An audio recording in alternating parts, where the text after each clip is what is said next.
this incredible destination in Mount Hood that people all over the world know about.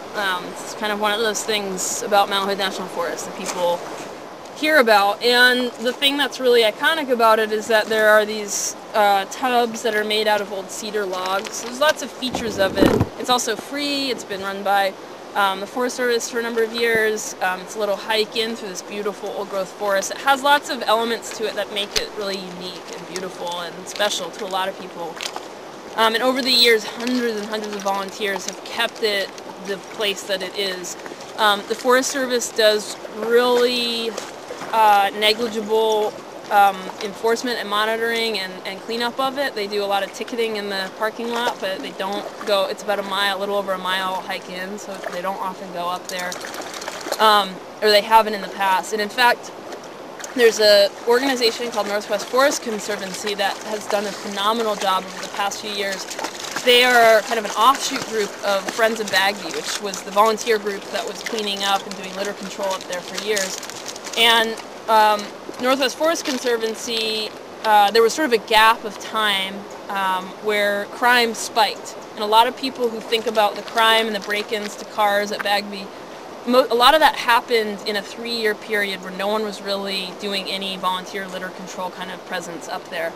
And it spiked really high. And then Northwest Forest Conservancy came in 2008, I think, and it went from like 65 or so crimes reported, and last year there was 5. Like, just the presence of volunteers being up there and kind of doing litter control and stuff immediately brought it down. There's still problems up there, but they've just really made a great case for the fact that, yeah, ticketing helps or whatever enforcement does help, but you're pretty far into the forest, and sometimes just the presence of somebody who really cares about the place kind of mellows out that rowdy group from doing any kind of partying.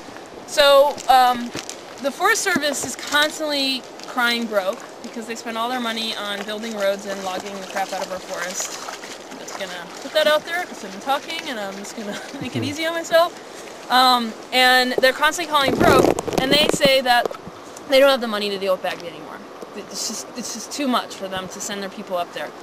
So they have decided to roll Bagby into a concessionaire contract, which means that a company would now run Bagby, just the way that companies for the last few years have begun to run all the campgrounds out here.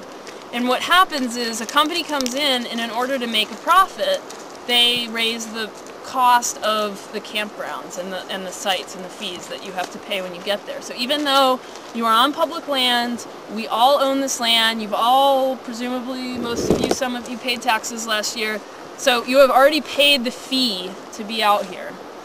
They go ahead and ask you for more. And to me, asking for more is not necessarily a bad thing, so long as they can prove to me that they're spending the money I've already given them in the best way that they can to manage these forests. And that part I don't think they're doing. So they bring in this private company that not only is asking for more, but also is asking for just a little more to make sure they make a profit off of it. And these fees are starting to go up and up and up. Well, they're now adding Bagby into that contract. They had mentioned a few times to this volunteer group, well, we're going to do some restoration of the structures because it's starting to fall apart. And how many people have been to Bagby? So, yeah. The kind of feel of Bagby is decay, because you are in a decadent forest. It is a forest that is falling into itself, just the way forests do, over and over and over again. The trees are falling down. There's dead trees on the forest floor, and the structures themselves kind of feel like it's part of the forest. And that's what was so cool about sitting in these tubs, is that you kind of just feel like you're suddenly in the forest, like really part of it. And they've sort of spun this whole thing, well, the Forest Service has said, well, there were holes just all over the place and water just falling all over the... Well, that's kind of the point. It's amazing, these waterfalls of, there's just water everywhere. You're just kind of sitting in this, surrounded by water. And they kind of make it seem like that's a bad thing. And so they mentioned that, well, we're going to do some renovations. They didn't do any public input. They didn't even ask for the volunteer group's input that's been taking care of this place and brought crime down and done all this great work out there. And they definitely didn't ask Bark's opinions. They don't often do that unless they know that they've got a fight ahead. And they went ahead and started doing this renovation work. Well, what happened is we got invited to go out on an episode of Oregon Field Guide with the people who make that show, with some of the volunteers and the Forest Service, and then I got invited out. And we were in the parking lot, and there was no real mention. It was snowing. It was really beautiful, and we kind of all thought we were just walking in to go check out the tubs and talk about whether it's a good idea to privatize. And we walk up, and there's full-on construction site going on. And I was really angry. I kind of kept my cool as best I could, but was kind of moving along off message. And I was with the volunteers, and they didn't know that this was happening either. They'd already taken a lot of the logs, all the logs that were baths down in the main group area. They've taken them away, and they claim that they just crumbled as they moved them, and they're gone. They're just gone. And they've replaced them with these new structures and these new tubs, which I will say, you know, they look nice. They're really nice, but it is a very different thing. There's no longer the wood plumbing kind of series, like the water coming down. It's now like real plumbing and plastic and metal, which I think is going to get stripped and stolen like yesterday. This is the question I brought up, is like, well, what company has the values that like are going to represent the values of the people who go there? Like, they're not going to get with that, you know, like with that idea of it. Yeah, it's just how it looks. It's just, you know, it's beat up, it's worn, that's how it is. I think they're going to make it nice. They're going to make it worth paying for, probably. And so likely there would be, the way it's been told to us, there would be a fee for bathing. So you'd have your fee at the parking lot, and then you'd have an additional fee for bathing. It'll likely be by hour, as we've seen in other places. They will likely not have night bathing, which we've seen in other places that have gone to private concessionaires.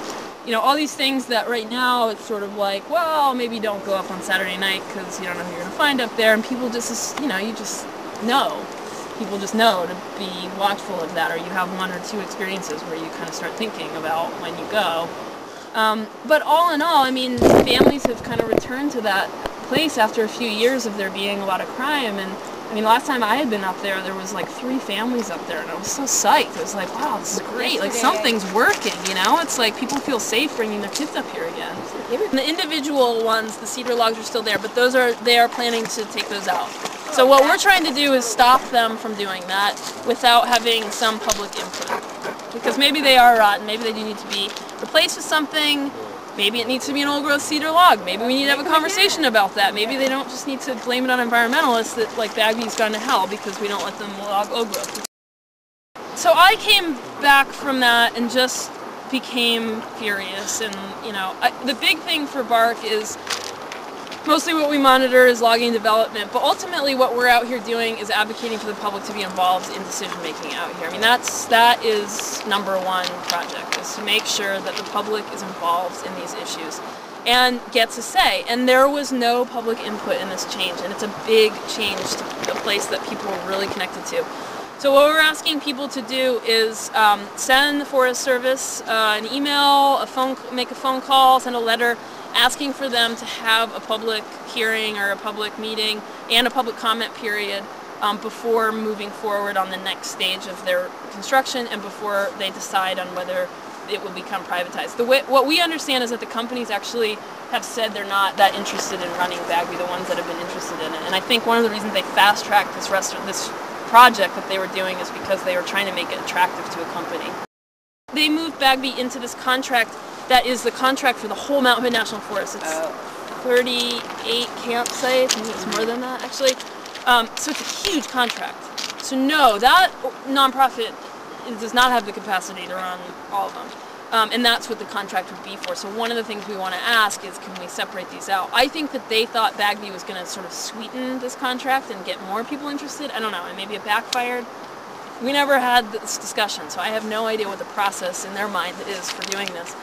But they have said they're interested, if not doing it themselves, but helping to find a nonprofit group that can run it.